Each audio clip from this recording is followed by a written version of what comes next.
janji Allah seperti itu dan dengan perintah seperti itu, maka itulah yang mendorong orang Islam untuk menikah itu. Jadi jangan sampai ada orang Islam yang kemudian berniat, aku gak usah kawin, berarti nggak tekno, termasuk juga tidak melakukan sunnah Rasul.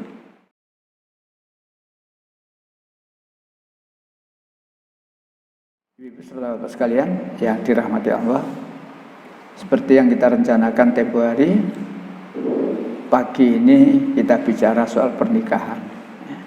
Maka di lembaran itu saya buat judul masalah pernikahan, manfaat dan akibat.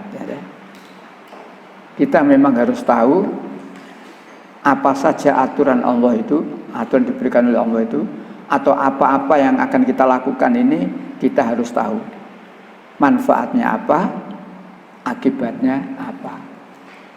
Kalau kita sudah tahu dua-duanya, insya Allah kita akan melakukan dengan benar. Tahu itu bermanfaat, kalau kita tidak melakukan rugi. Tahu itu berakibat, nah akibat itu mesti tidak bagus ya. Tahu kalau itu membawa akibat, lalu kita tetap melakukan, ya celaka. Oleh karena itu dua-duanya perlu diketahui.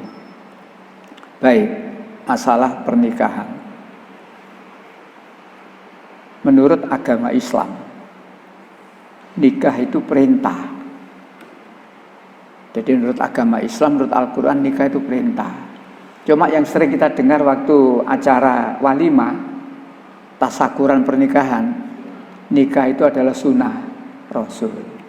Gak salah, kalau nikah dikatakan sunnah Rasul tidak ada salah. Memang hadisnya akan begitu, ya. Tetapi ada sebenarnya hukum yang lebih tinggi. Sebenarnya nikah itu tidak sekedar sunnah Rasul, tapi nikah adalah perintah. Di situ saya tulis surat 24 ayat 32. Iya, monggo. Dan nikahkanlah orang-orang yang masih membujang di antara kamu, dan juga orang-orang yang layak menikah dari hamba-hamba sahayamu yang laki-laki dan perempuan.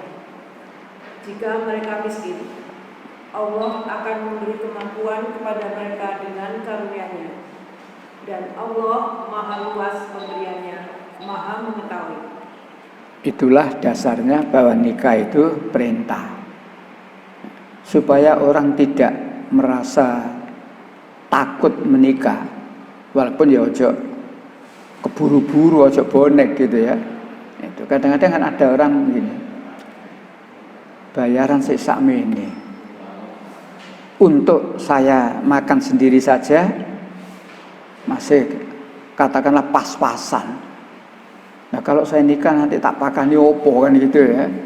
Maka di situ ada kalimat tengah-tengah itu, in yakunu fuqara, jika mereka itu miskin, jika mereka dalam keadaan fuqara, kekurangan, Allah menjanjikan aku Allah yang akan mencukupkan nanti.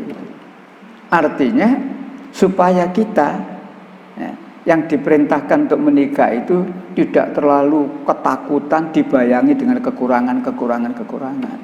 Karena Allah menjanjikan itu, jika mereka itu miskin, aku nanti yang akan mencukupkan itu. Bagaimana? Bagi Allah itu tidak ada barang mustahil. Ya, begitu nikah, plek sudah. Nah, mertuanya cerita kepada mantu laki-laki tadi, nak, sawai bapak itu bertahun-tahun digarap uang. Nah, timang digarap uang garapen dewi. Kan bisa jadi tahu ya, atau dengan cara lain. Ya. Artinya ini janji Allah. Dengan janji Allah seperti itu dan dengan perintah seperti itu, maka itulah yang mendorong orang Islam untuk menikah itu.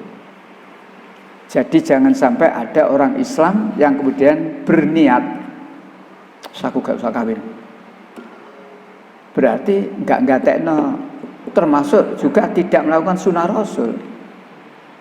Nikah, orang yang sudah nikah itu kata Rasulullah berarti sudah melaksanakan sebagian dari agama, tinggal sebagian lagi.